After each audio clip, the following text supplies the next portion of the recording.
Noong unang panahon, may tatlong lalaki na sinubok sa pamamagitan ng kani-kanilang kapighatian. Ang una ay isang kitungin. Ang kanyang balat ay puno ng mapukuting sugat. Ang ikalawa ay isang kalbo. Walang anumang buhok sa kanyang ulo. Ang ikatlo ay isang bulag, hindi nakakakita.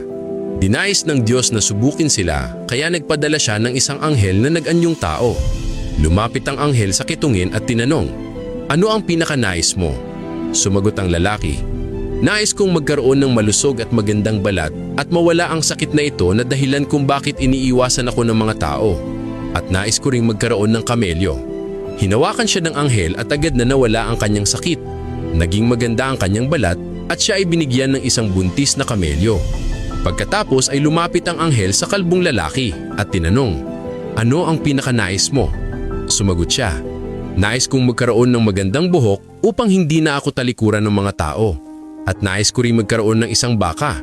Hinawakan siya ng anghel, tumubo ang kanyang buhok at siya ay binigyan ng isang buntis na baka.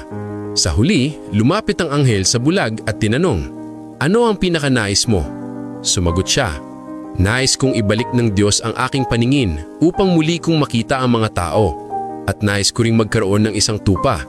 Hinawakan siya ng anghel, bumalik ang kanyang paningin, at siya ay binigyan ng isang tupang kapapanganak pa lamang. Lumipas ang panahon at dumami ang kanilang mga alagang hayop. Ang bawat isa ay naging mayaman at nagmamay-ari ng malalawak na lambak na puno ng mga hayop. Muling bumalik ang anghel makalipas ang ilang panahon, nag-anyong isang mahirap na manlalakbay na nangangailangan ng tulong. Lumapit siya sa dating kitungin at sinabi, "Ako ay isang duhang tao na naipit sa aking paglalakbay. Ipinakikiusap ko sa iyo, alang-alang sa nagbigay sa iyo ng magandang balat at kayamanan. Bigyan mo ako ng isang kamelyo upang may pagpatuloy ko ang aking paglalakbay." Sumagot ang lalaki, "Marami akong obligasyon, wala akong may bibigay sa iyo." Sinabi ng anghel, "Hindi ba ikaw ay dating kitungin na kinamumuihan ng mga tao at pinagaling ka ng Diyos at pinagpala ng kayamanan?" Galit na itinanggi ito ng lalaki at sinabing minana lamang niya ang kanyang yaman. Kaya sinabi ng anghel, "Kung ikaw ay nagsisinungaling, naway ibalik ka ng Diyos sa dati mong kalagayan."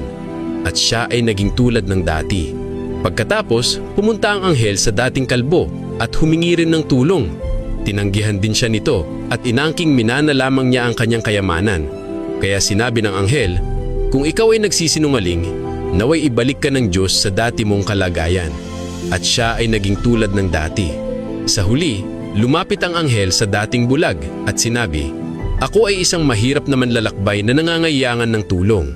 Ipinakikiusap ko sa iyo, alang-alang sa nagbalik ng iyong paningin. Bigyan mo ako ng isang tupa upang may pagpatuloy ko ang aking paglalakbay." Sumagot ang lalaki, "Ako ay dating bulag at ibinalik ng Diyos ang aking paningin. Pinagpala niya ako ng lahat ng kayamanang ito. Kunin mo ang anumang nais mo at iwanan mo ang nais mong iwanan. Sa ngalan ng Diyos, hindi kita pipigilan sa pagkuha ng anuman para sa Kanya." Sinabi ng anghel, "Panatilihin mo ang iyong kayamanan. Ikaw ay nasubok at ang Diyos ay nalulugod sa iyo. Ngunit hindi siya nalulugod sa dalawa mong kasama." Aral: ang biyaya ay hindi lamang regalo. Ito ay pagsubok ng pasasalamat. Ang sino mang marunong magpasalamat sa Diyos ay makikitang lalong dumarami ang kanyang mga biyaya. Ngunit ang sino mang tumatanggi at nakakalimot ay nanganganib na mawalan ng lahat.